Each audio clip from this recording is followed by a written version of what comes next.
Hi everybody, my name is Mark Mabaquiao. And I'm Maricel Johns.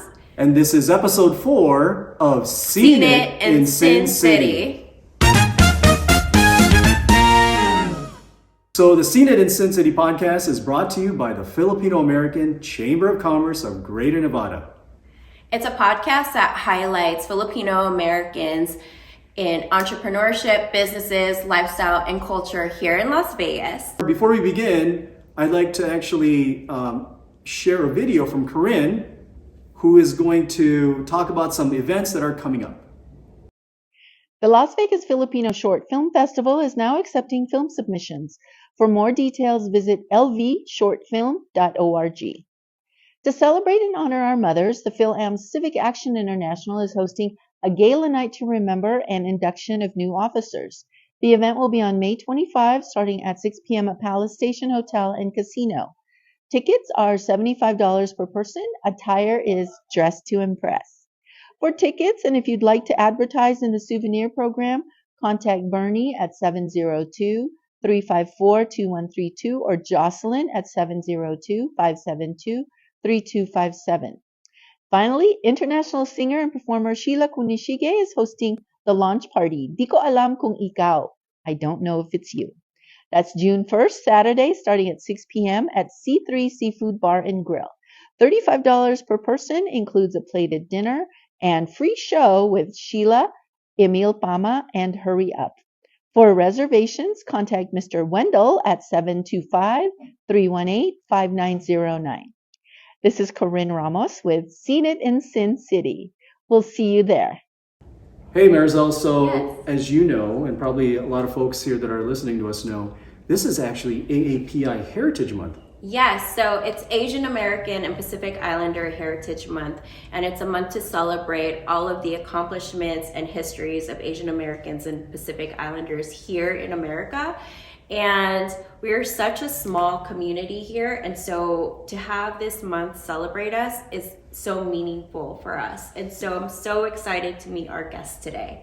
All right, so I'd like to introduce Joel Enriquez and Olive Enriquez. Hi, thanks for having us. Thank you for Welcome. being here. Yeah, welcome to the Seen It in Sin City podcast. It's good to be here. Awesome. So here's the thing. Before we start asking our questions, and I'm actually very excited to ask these I am questions. too, I can't wait. I've know. been waiting all morning. I've got some gotcha questions for Olive. Oh, Okay. So anyway, okay, so let me read off Joel here, his background. So Joel has a master's in entrepreneurship from the Asian Institute of Management.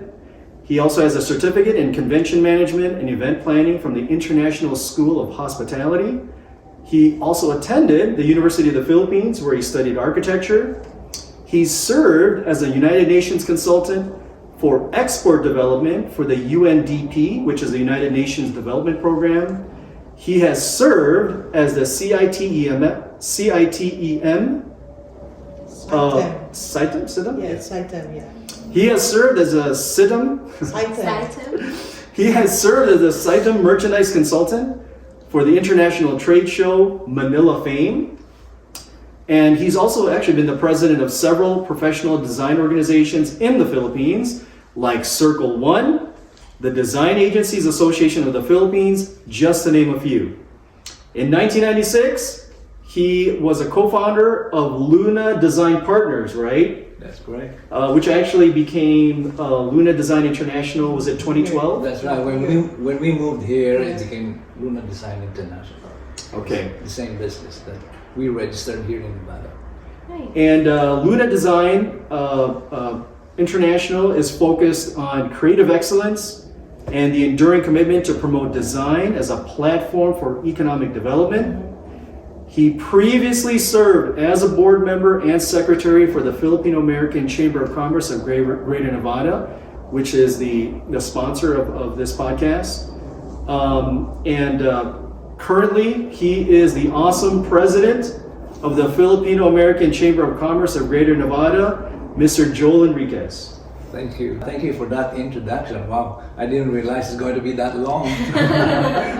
Now I've actually got to introduce Olive Enriquez, and with Olive, man, she's got a lot of stuff going on here. Olive was a senior lecturer at the University of the Philippines, where she taught major design subjects like industrial design and packaging design. She also initiated internship programs, and she built partnerships with specific entities aimed at student industry immersion. She was also a package design consultant for the United Nations Food and Agricultural Organization. She is the, obviously, of course, the co-founder of Luna Design International. And by the way, Luna Design International, you guys are also focused on things like brand development, packaging design, social media marketing campaigns, web design, and also ongoing content development and management services, right? That's correct. All right. And then Olive Enriquez currently is the creative director of the Filipino American Chamber of Commerce of Greater Nevada. Folks, Olive Enriquez. Hi, thank you for having me here. I'm excited to be here in this podcast. All right, Joel and Olive. Obviously, you guys both have a talent and love for design. And we're gonna get to that part, okay? Okay. But before we do, You're making me nervous. I actually have a question for you. Okay. How did you guys first meet? Oh my God. Would you like to answer that? Oh, I remember the day. It was my second day at the design center, and I saw this guy, in the workshop doing pottery. I said, "Why is this cute guy doing something with math?" It's in putik. I remember, and then he struck a conversation with me, and I saw his face. Oh, this guy is cute. I remember that a lot of girls would have a crush on him. Don't have a Oh, I chance. didn't know that. But so that's how we really met first Wow. time. Yeah, okay. It's a design agency that's under the Department of Trade and Industry in the Philippines. And Design Center Philippines is mandated to help small and medium scale manufacturers, largely doing handicraft work, to upgrade their design and their manufacturing capabilities in order to service the US and the European market as Wow. exporters. So we sort of get them ready. What we do is try to get as much of the design trends that are happening all over, like the design trends in Europe is different from the design trends in the United States. So we try to absorb that like a sponge and then bring it over to the Philippines and see what would work. So we have both experiences training in Japan. Me under a traditional potter, and her with the design. GK. Yeah, tell us about that. Yeah, okay. See, my husband is explaining. He explains very well. So, in that stint in design center, I was able to get a lot of scholarships that involved intensive and extensive trainings in package design. And while all of this was happening, I realized that we both had some parallel parallel experiences with regards training. Both trained in Japan. Our formation was actually came from the Japanese gurus and mentors, and then we were always assigned to the difficult projects. Like we were like, I would say, we were like at the top of the list to be assigned to be in the workshop, represent the Philippines, or uh, yeah. Yeah, Pretty well, they were difficult projects, as you said, but they were also you have to be hands-on. So as you were saying, I was doing pottery using the potter's wheel. It's not even an electric potter's wheel; it was a kick wheel. So Wow. because I have to learn how they're doing this in the villages, so that's how they were doing it. So I had to study that, and then I have to bring that skill to Japan and find out how it can be improved because they're much more advanced technologically in the field of ceramics, like glazing and higher firing techniques and kiln use. Uh, so that was on a very traditional background, but her background is very contemporary graphics, like in GK.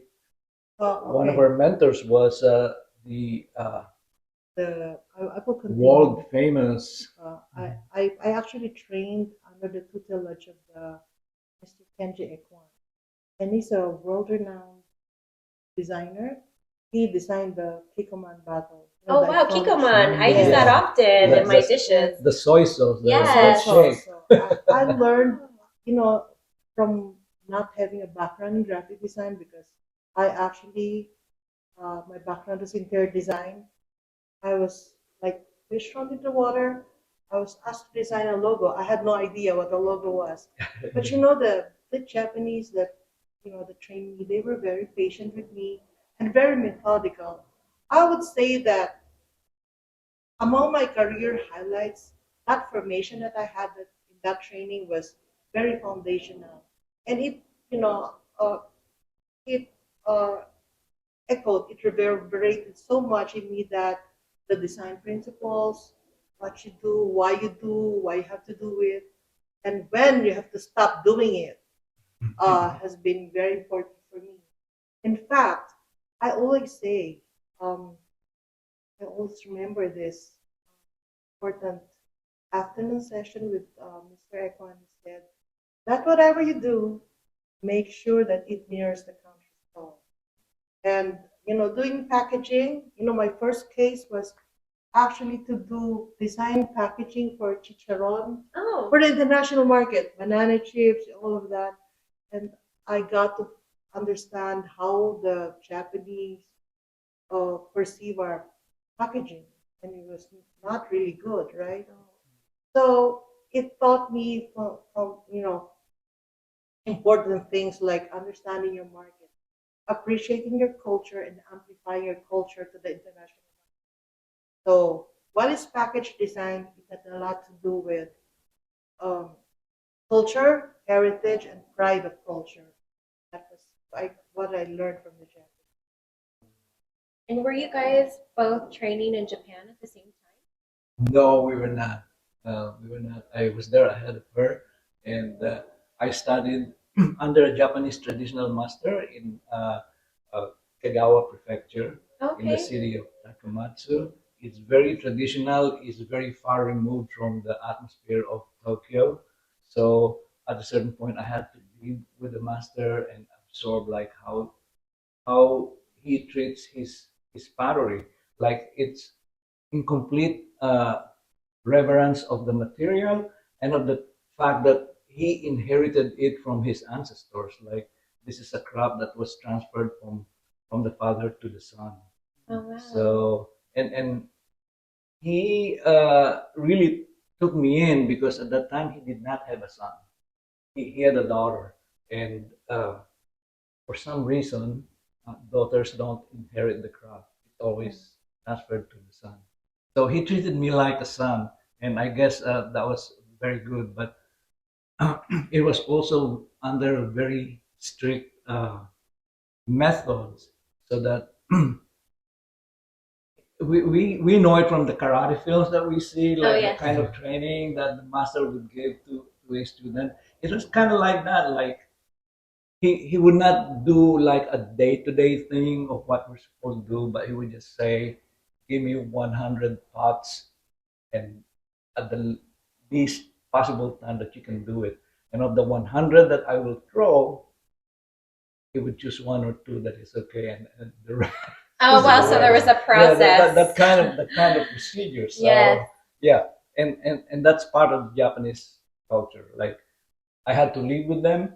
He visits the temple like every day before he starts working, and it's some kind of a procession. Like I had to walk behind them, and then behind me would be the family.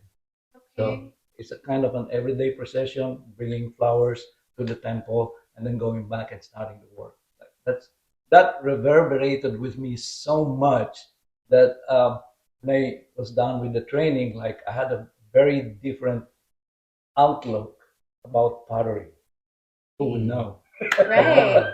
While you guys were in the Philippines, um, you guys had so many experiences. You became very well accomplished, right? Very well known for what you do, and you guys decided to move to America in 2007. Yes. And as many people know, in 2007, in Las Vegas, there was a little bit of turmoil. That's right. Yeah. So, when you guys moved here, what sort of headwinds, what sort of challenges did you guys encounter Well- kind of establishing yourself here? we did not move here straight from the Philippines because I have family in Hawaii. We thought we would settle in Hawaii. My father was living yet at that time, and my other sister and her family. So it was in Kaneohe. I lived in Kaneohe. Oh, is that Yes, right? that's where I just moved from last summer. Well, our house was in the Wailele Road. So Oh, okay. yeah, it's nice, very bucolic. It's Yes. yeah, it's beautiful.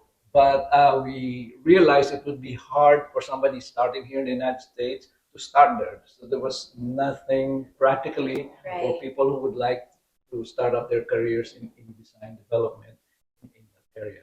And we have friends here in Las Vegas who told us, "What are you doing there? It's really for retirees with a lot of money. So come here in Las Vegas."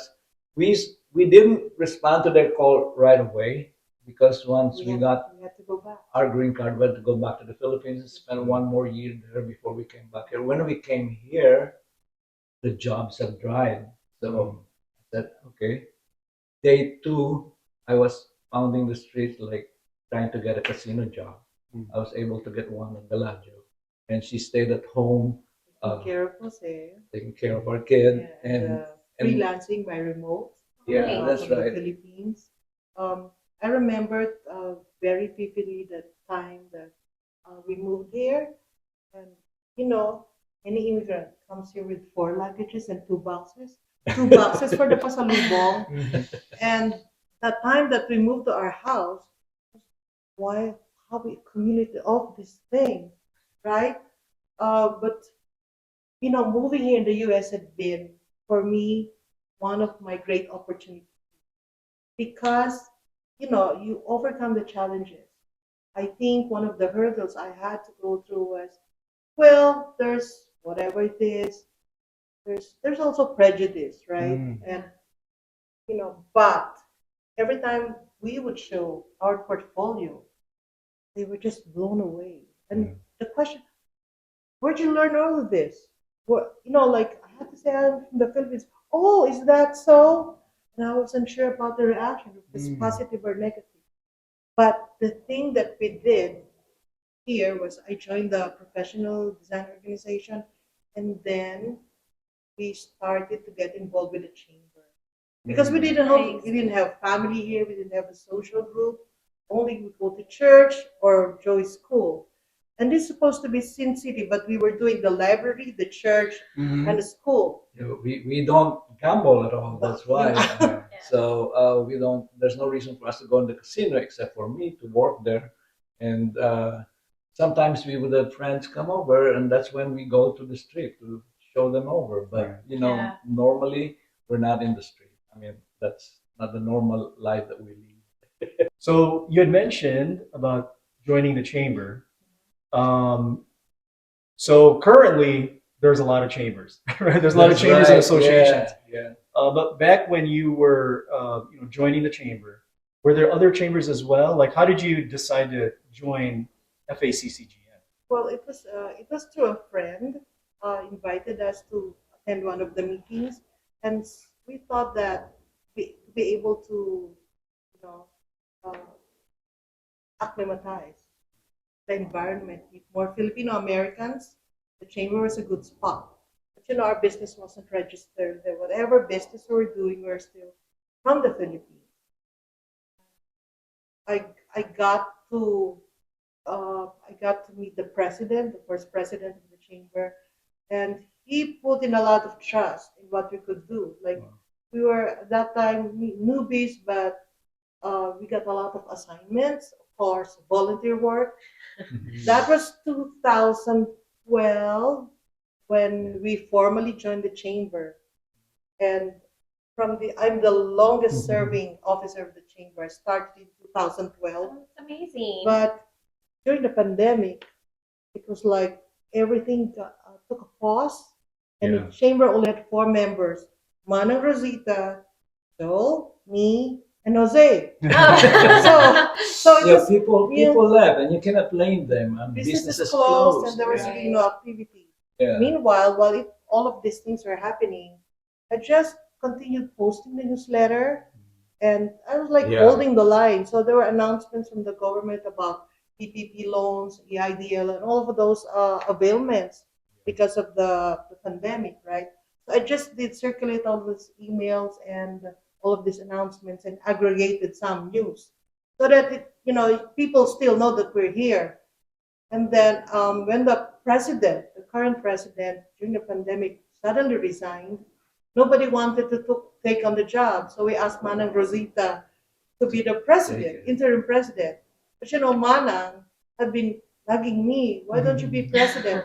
Manang, I'm not made to be president. And Joel didn't like to be president. So there was drama. I had to plead with him, oh, please take on the job because Manang Rosita is not, she's not really interested to do that. Because she's also advisor to a lot of other Filipino American organizations. Like she just thought, I cannot hold on to this. Although she did for a number of months, especially during the tapering of the COVID restriction. So once the restrictions were lifted, she told me, it's time for you to take over. So I'm the reluctant president. Okay, the story is the seniors, the senior advisors, coach me via Zoom to handle the meeting that will put him as president of the chamber. Mhm. So I had to do it. And there was a parliamentary proceeding Procedure to do that. that So I, needed to be so I followed had to anyway. I had to do it. So I felt so, like, oh, this is. And then he was so reluctant, like, hey, come on, let's do something. Remember, we have no members, no money, really, from Yeah, zero. We yeah. only had the bylaws and the website and the newsletter. But I told him one day as I was talking, why don't we become the creative chamber? So that started it. So from a speck of an idea, because I thought that in leadership you always bring a certain style to your regime or your administration. So this is going to be his. And then we started to recruit members, and it was hard because the reputation wasn't really.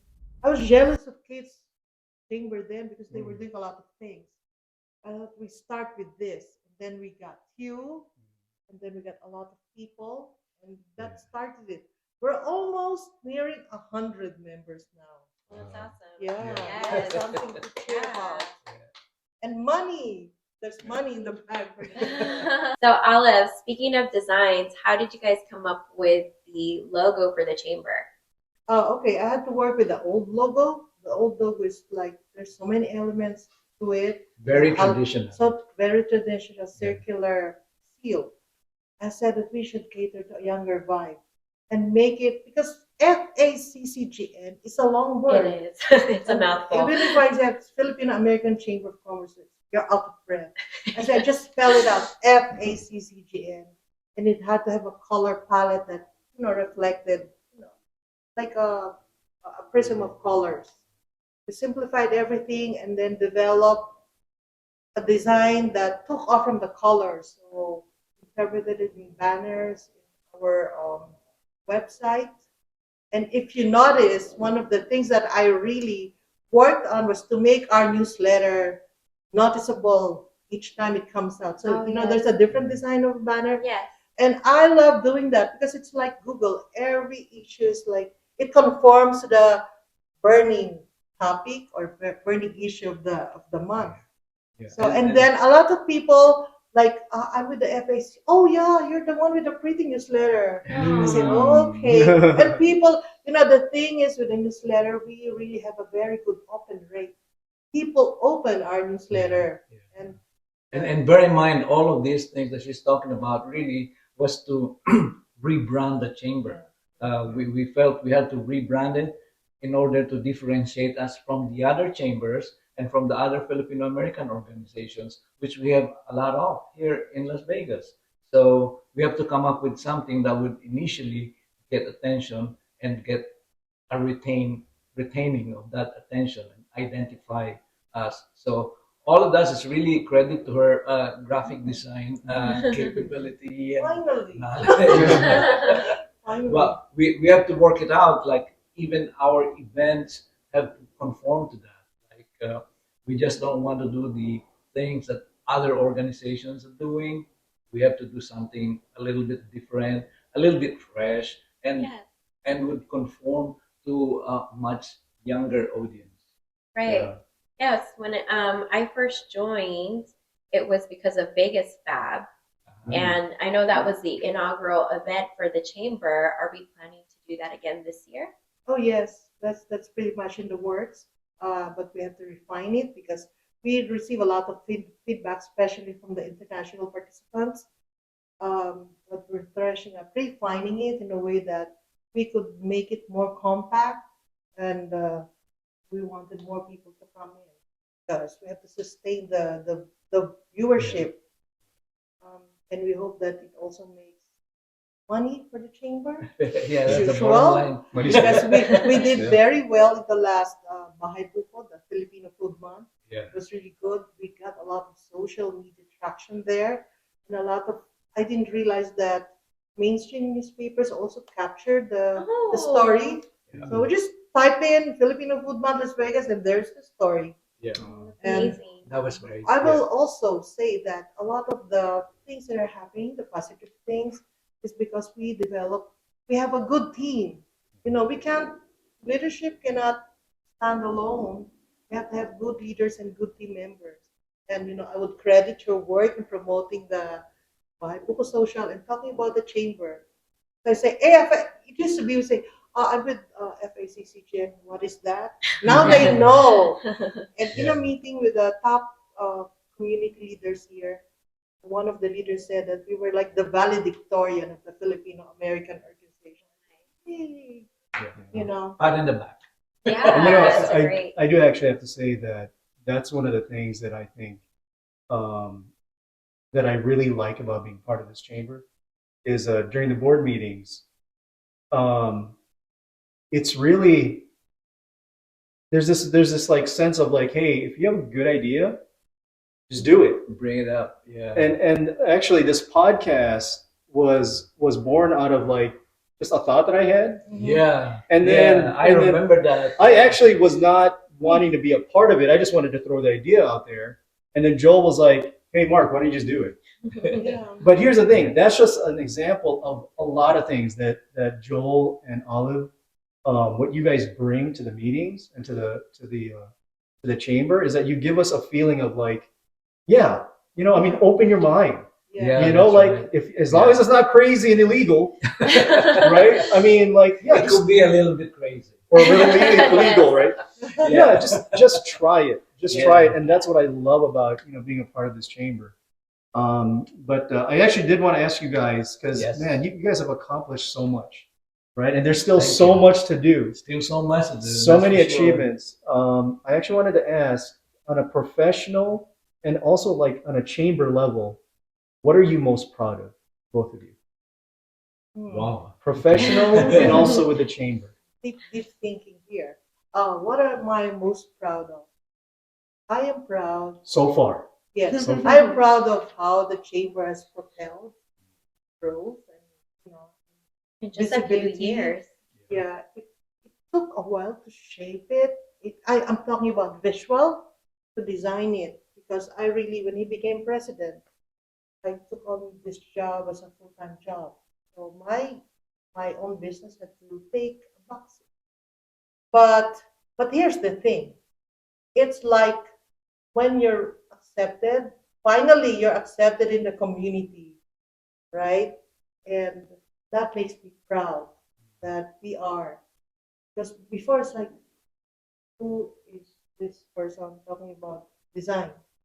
Because I think a lot of people have the false misconception that creatives cannot be leaders, and creatives are not articulate speakers, right? And we don't have the organizational skills. But we came here, like I have to sometimes be a coach to him and he sometimes resents that. But we have to prove that we are capable, and we know that design business has always to be creative, to be able to survive. We have this motto: the future of business is creative. Yeah, that's right, and it ties very well with what we personally believe in. We were asking about what we're proud of. Like we've said from the very beginning, we had our design career. Design is really for people. Design is not just mere decoration, and design is not elitist. It really serves the need of people, and in our case now in the chamber, it serves the needs of growth and guiding the chamber so that you're able to achieve the goals that set. All of these things now go back to the chamber, and we just hope that it it goes on for a long time in the future. Uh, the idea of bringing in the creatives and bringing in all the other people who thought they were not creative, that you have to have a creative mindset for your business to grow. So that's why I said the future of business is creative. We always put that in our pull-up banners, and that's a kind of a message that we wanted to do. I am very proud of that. Yeah. Awesome. Other proud moment. Okay, when we were asked to design the museum for Benigno Aquino, late senator, In and the Philippines. one of the highlights, I think, that moment was he designed a special installation recreating the The cell. the cell where the Where- senator was detained. You know, we were working with the then President Corazon Aquino, and one of the things that I remember so well that we were put on the display cases were directly from Boston were boxes containing the whole personal effects of the late senator in that box. So we were the first one to open it. Wow. And that moment really struck a chord with me because our design staff, they were young, they didn't know about this particular history, that time in our Philippine history. So we opened it slowly with gloves and all, the blooded shirt, the wallet, the money so everything. Even his broken It was a eyeglasses, broken his eyeglasses. So passports. we had a first crack, but it was so a reverent moment. Nobody talked.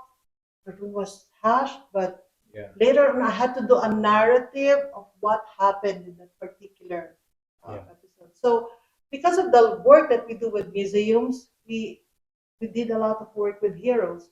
We did the Andres Bonifacio Centennial. Yeah. In the We did Philippines. Sayno Maynila was the other hero. Senator Magsaysay. No, the late President Ramon Magsaysay, and of course Corazon Aquino. So our work with heroes actually resonated with our, our mindset. You have to be this. We work with heroes, and so he said, you know, it's like I tell my son, when you do something, just be a hero. But of course, he will resent it. Because heroes they have capes and all that. Yeah. Just always when you do something, just do it well. Yeah. Never mind what it costs, but just do it well first. And then the money will follow. So there's a certain kind of selflessness in leadership that sometimes ouch, it's gonna cost. Oh, never mind. Let's just do it. It's going to be an investment in the future, and you set the stone already. Yeah, but like moving forward, for instance, with the chamber now, maybe you have felt that there was a point that it was very difficult, not very difficult, but a little difficult to take in new members Mm. for our membership to grow. But now it has changed after Vegas Pub and right after our latest event. People are calling us asking how do we become a member. I That's mean, great. we don't have to campaign as hard as before for people, and that's the reason why, like for Bahay Boku Social, we announced that we are on the verge of reaching our 100th member. And that's a golden number for us because that's quite an achievement.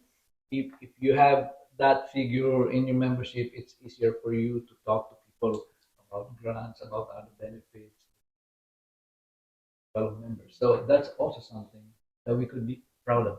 Yes. The one thing about having these numbers, you are able to have the numbers because we are able to participate in policy making and suggest to our lawmakers the kind of policies and laws that should be enacted Yeah. to improve the Filipino American businesses.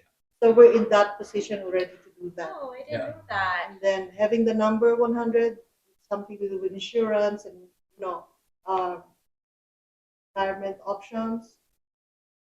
Yeah, a lot of Mark will know about that. Yeah. Benefits. Benefits, yeah, Yeah. health benefits. So what other future projects are the chamber working on? Well, at this point, we just want to be able to continue doing on an annual basis the events that we have organized. Happy hours? Oh, we need to have That's more right. happy hours. We need to We have need more of that. happy hours. And I'm now not with, saying just. with other new members, restaurants, we have the venue for that. Yeah. Like We have several Sabrina. venues now Yeah, after yeah, attending exactly, Bahay exactly. Buko. that's Yeah. right. Yes. Yeah. And the one thing that I really appreciate about what happened, a lot of people didn't really know about the chamber, but young people have started to. They actually paid on the venue Yeah. membership. Yeah. Oh, Yeah, so that's and right. then they also refer friends, and that for me is reward enough.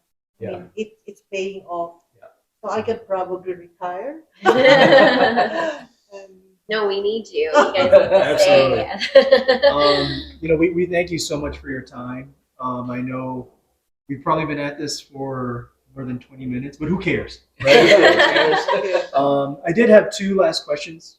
Okay. I'm going to steal the Yeah. two last questions. Sure. Two quick questions for you guys. The first one is, looking into the future projects, right? In about 5 to 10 years, how do you want to be sort of remembered? Like, what legacy do you want to leave with the Okay. chamber? I'll take that on. I've always said that the best thing for the chamber to do, to be remembered as, would be in contributing to first growing the chamber and having events that are really rooted in economic growth. I mean, we want Las Vegas to be the hub of economic activity of Filipino Americans. And that might be a very high bar, but it's actually doable because we know trade fairs are like the spark that sets off economic activities. And if we just keep on doing our trade fair year after year, then it will grow. It will convince like people from even out of state to come to Vegas and do the trade fair here that's being organized by the chamber. It will also convince exporters from the Philippines, for instance, in order to show their products to prospective buyers. They don't need to invite the buyers to come and take that 18-hour flight to the Philippines. I mean, just come to Vegas and you can see Philippine products, and you can place your orders, or you can be more familiar with what we have as producers. So that's a long range objective. I'll answer mine. Mine is simple because above all, I'm a mother. And the legacy that I want to see is actually more about Jose. Jose, because he's also a creative person. But, I always tell him this, to become an entrepreneur. But not just an entrepreneur, you have to be a brilliant one. Because I know his skills, but also nice his temperament. Young people, Yes. they easily get bored.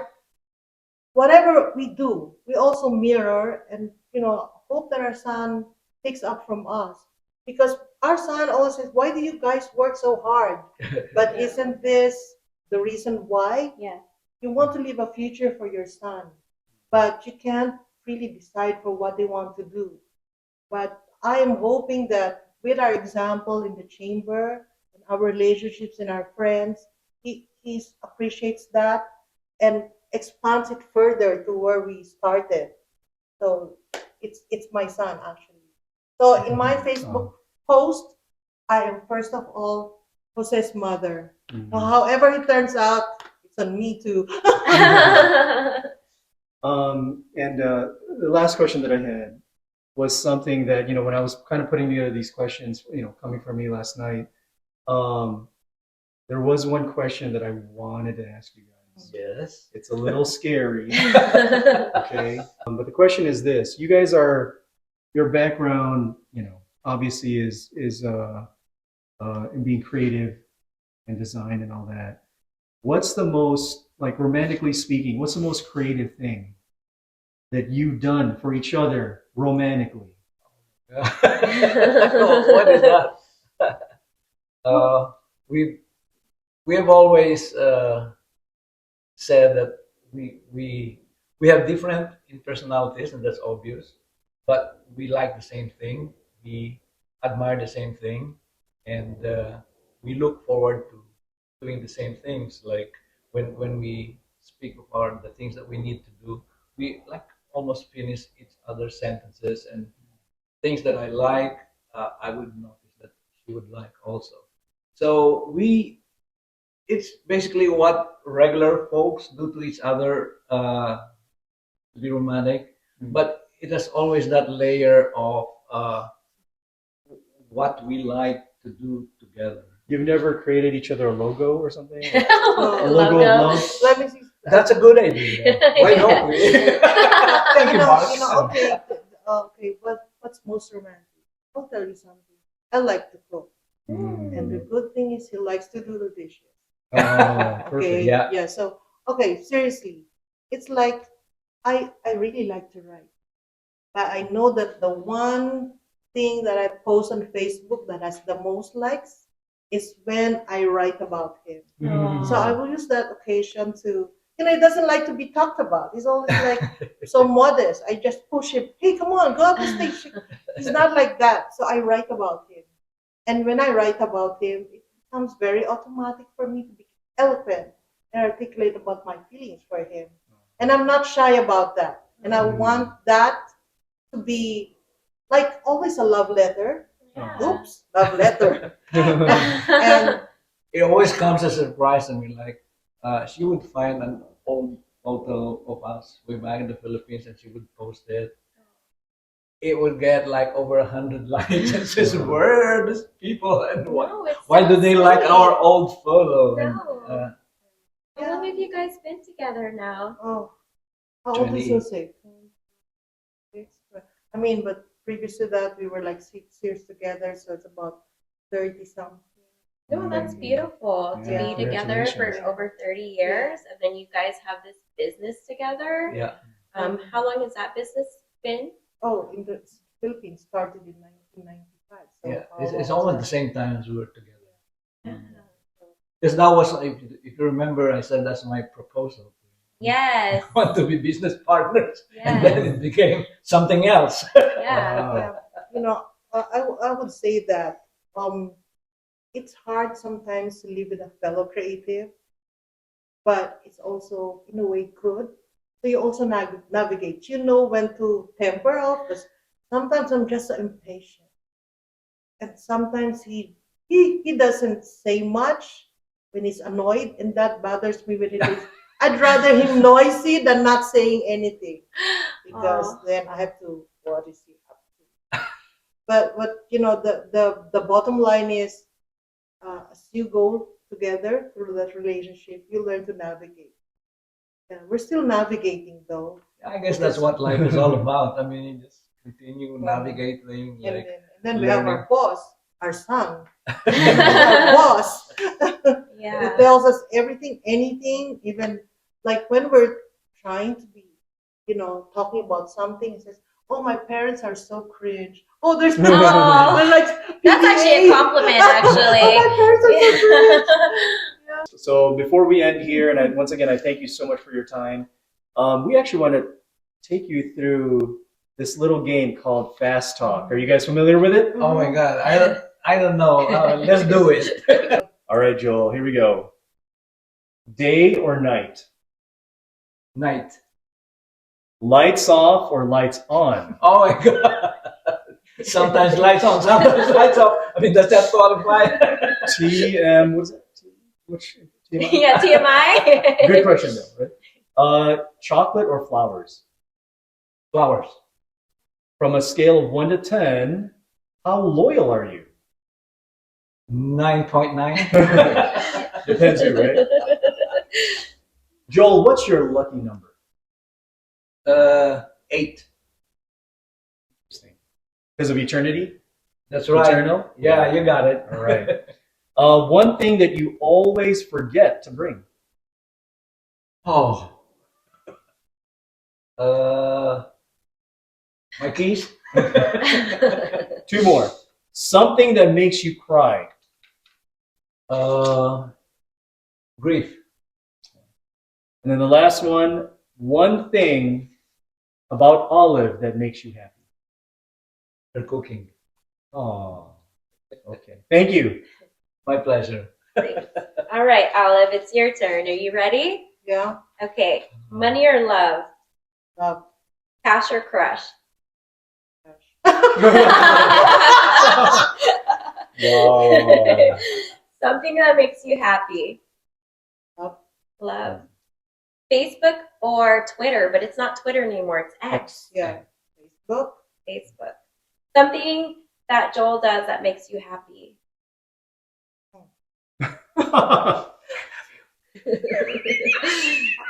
That wasn't fast. My brain just froze. Anyway, something that he does. Oh, jewelry. Oh, No. Gifts. Yeah, gifts. Yeah. Gifts. Your happiest day. Happiest days when we do things together. Oh. And something that makes you mad. Oh, sometimes he forgets a lot of things.